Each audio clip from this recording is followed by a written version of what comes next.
కొద్దిగా కృతజ్ఞత చూపించండి ఈ రాష్ట్రానికి, ఈ రాష్ట్ర ప్రజలకి. Be grateful to the state. This is not the way. నిన్న మొన్న సంక్షేమం గురించి మాట్లాడతారు. అసలు సంక్షేమం గురించి మాట్లాడే అర్హత ఉందండి మీకు? 10 సంవత్సరాలు రాష్ట్రంలో హాస్టల్ పిల్లలు చదువుకునే రెసిడెన్షియల్ స్కూల్స్లో బయట ఎస్ఎస్ఆర్ రేట్లు పెంచారు కదా, ఇరిగేషన్లో మీరు రోడ్లకు పెంచారు కదా, మిగతా వాటి అన్నిటికీ పెంచుకున్నారు కదా. ఈ రెసిడెన్షియల్ స్కూల్లో చదువుకునే పిల్లలు తినే ఆహారం రేట్లు పెరగలేదా? ఎందుకు పెంచలే మీరు? కాస్మెటిక్ ఛార్జెస్ పెరగలేదా? ఎందుకు పెంచలేదు మీరు? వాళ్ళకి ఇవ్వాల్సిన డైట్ ఛార్జెస్ పెంచకపోయినా సరే కనీసం నెలలని ఇచ్చారా? 6 నెలలకు ఒకసారి, 8 నెలలకు ఒకసారి, 9 నెలలకు ఒకసారి డైట్ ఛార్జెస్ ఇస్తారు. రెంటల్స్ కట్టకుండా బిల్డింగ్లు అట్లా గాలికి వదిలేస్తారు. మేము కదా వచ్చిన తర్వాత దాన్ని అంతా స్ట్రీమ్లైన్ చేసి పిల్లల డైట్ ఛార్జెస్ పెంచి, కాస్మెటిక్ ఛార్జెస్ 200% పెంచి, రెంటల్స్ అన్ని స్ట్రీమ్లైన్ చేసి, డైట్ ఛార్జెస్ అన్ని ఎవ్రీ క్వార్టర్ 8 నెలలు 9 నెలలు కాదు ప్రతి క్వార్టర్కి వాళ్ళకి బిల్లులు వెళ్ళాలని స్ట్రీమ్లైన్ చేసి చివరికి అసలు ప్రతి నెల వెళ్ళాలి ఫస్ట్ వీక్లోనే చెప్పి ఎవ్రీ మంత్ అవి స్ట్రీమ్లైన్ చేసి చేసుకుంటూ పోతాం అంతే. అరే చివరికి పిల్లలకు పంపిణీ చేసే బట్టలు షూస్లో కూడా అన్యాయంగా మాట్లాడుతూ ఉంటే ఎట్లా మీరు? క్వాలిటీ ఈ రాష్ట్ర పిల్లలు వాళ్ళకి క్వాలిటీతో కూడినటువంటి బట్టలు, షూజు, పెన్నులు, పుస్తకాలు ఇవ్వాలనే ఆలోచనతో ఓపెన్ టెండర్స్ పిలిచి ట్రాన్స్పరెంట్గా చేస్తుంటే బెస్ట్ క్వాలిటీ అందిస్తూ ఉంటే అది పిలిచింది ఎంత అండి? టెండర్ పిలిచింది ఎంత? 643 మొత్తం 1142 కోట్లు పిలిస్తే 2000 కోట్ల రూపాయలు అవినీతి జరిగింది. 1142 కోట్లు టెండర్ పిలిస్తే 2000 కోట్లు తినేసేసారంట. ఎంతకాలం ఎట్లా ఇది? అర్థం ఉంది ఏమన్నా హరీష్? ఇదే 10 సంవత్సరాలు మంత్రిగా చేసి అన్నట్టు నేర్చుకుంది.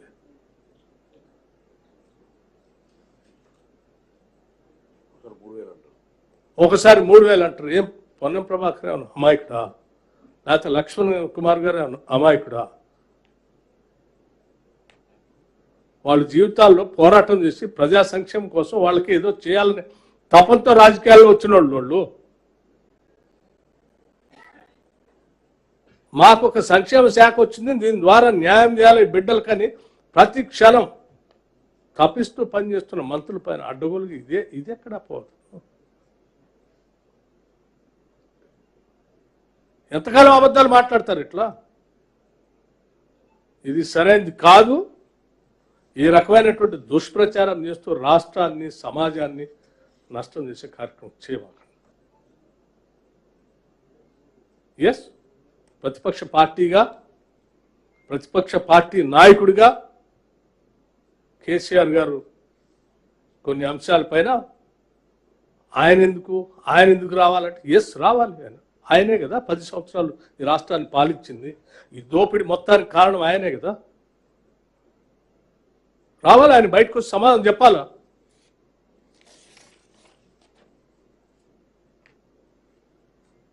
సమాధానం చెప్పాలా? చర్చలో ఉండాలి. ఇవన్నీ వాస్తవాలా కాదని చెప్పాలి చేసినప్పుడు. ఆయన రాడు, మేము వస్తాం అంటే ఎందుకు? నువ్వు వచ్చి ఏం చేస్తావు? మీకున్నది ఏంది, చేసేది ఏంది? మీరు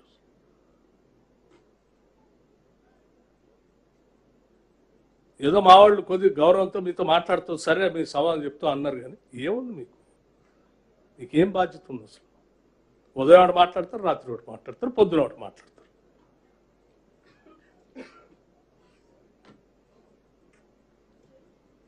ప్రజా జీవితంలో ఉన్నప్పుడు కొంచెం నిబద్ధతతో, పద్ధతితో ప్రజలు గమనిస్తూ ఉన్నారు. ఒకటే రీతిని ఇట్లా అబద్ధాలు పోగేసుకుంటూ ప్రచారం చేస్తా ఉంటే కుదరదు, కరెక్ట్ కాదు. అందుకే చాలా స్పష్టంగా ఈ విషయాలు చెప్పడం కోసమే నేను ఈరోజు ప్రెస్ కాన్ఫరెన్స్ పెట్టాను. ప్రతిదీ everything will be transparent, everything will be transparent. ఇది కంప్యూటరైజ్డ్ ఏజ్. ఇది ఏ అప్పు దాయటానికి లేదు, పెంచడానికి లేదు, తగ్గించడానికి, ఎవ్రీథింగ్ ఇస్ కంప్యూటరైజ్డ్. ఏం రికార్డ్స్ ఉన్నాయి,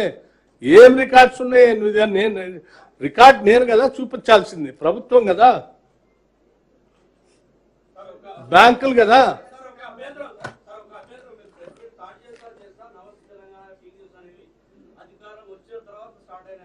ఏమండి ఏంటది? అసలు నేను నీ పేరే ఎత్తలేదు. టీవీ న్యూస్ అని నేను ఎప్పుడు అన్నాను? టీవీ న్యూస్ ఏంది ఇప్పుడు? కాదు, అది ఆ పేరు మీరు పెట్టుకున్నది. దానికి నేనేం చేయను? పెట్టుకున్న వాళ్ళ గురించి మాట్లాడతా. నువ్వు పెట్టుకుంటే నీ గురించి మాట్లాడతా, ఆయన గురించి పెట్టుకుంటే ఆయన గురించి మాట్లాడతా. ఎందుకు? సారీ బ్రదర్, నువ్వు విత్డ్రా చేసుకో అని చెప్తే విత్డ్రా చేసుకోవడానికి నేనేం మరి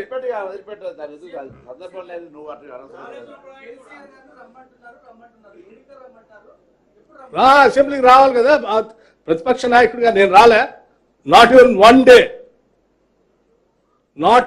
day let him go and check my attendance register as CLP leader, opposition leader. ఒక్కరోజు కూడా నేను మిస్ కాలేదు అసెంబ్లీకి.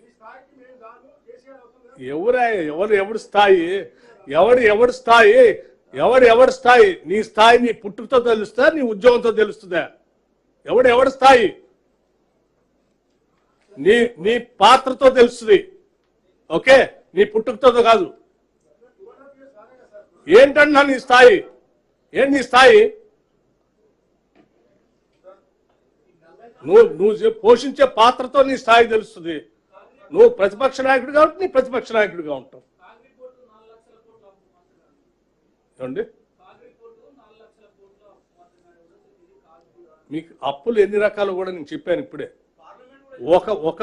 ఒకటి తీసుకొని చెప్తున్నాను. అప్పు అంటే ఎన్ని రకాలు ఉంటుందో కూడా నేను చెప్పాను. కట్టేది ఈ రాష్ట్ర ప్రభుత్వం. ఈ రాష్ట్ర ప్రభుత్వ ప్రజలు కట్టేటువంటి పన్నులతో రాష్ట్ర ప్రభుత్వానికి వచ్చే ఆదాయంతో అప్పులు కడుతున్నాం. ఉదాహరణకి మీరు కాళేశ్వరం కార్పొరేషన్ పేరు మీద అప్పు తీసుకున్నారు. ఏం చెప్పారు మీరు? బ్యాంకులకేను మిగతా వాళ్ళకి మేము ఇది రైతుల దగ్గర డబ్బులు వసూలు చేసి కాళేశ్వరం కార్పొరేషన్ కడుతుంది, ప్రభుత్వాన్ని ఒట్టి గ్యారెంటీ మాత్రమే అడుగుతున్నాం, ఇవ్వండి అని ఇచ్చి తీసుకున్నారు. ఇప్పుడు ఎవరు కడుతున్నారు అప్పు? కాళేశ్వరం కార్పొరేషన్ కడుతుందా, రాష్ట్ర ప్రభుత్వం కడుతుందా? ఉదాహరణ మిషన్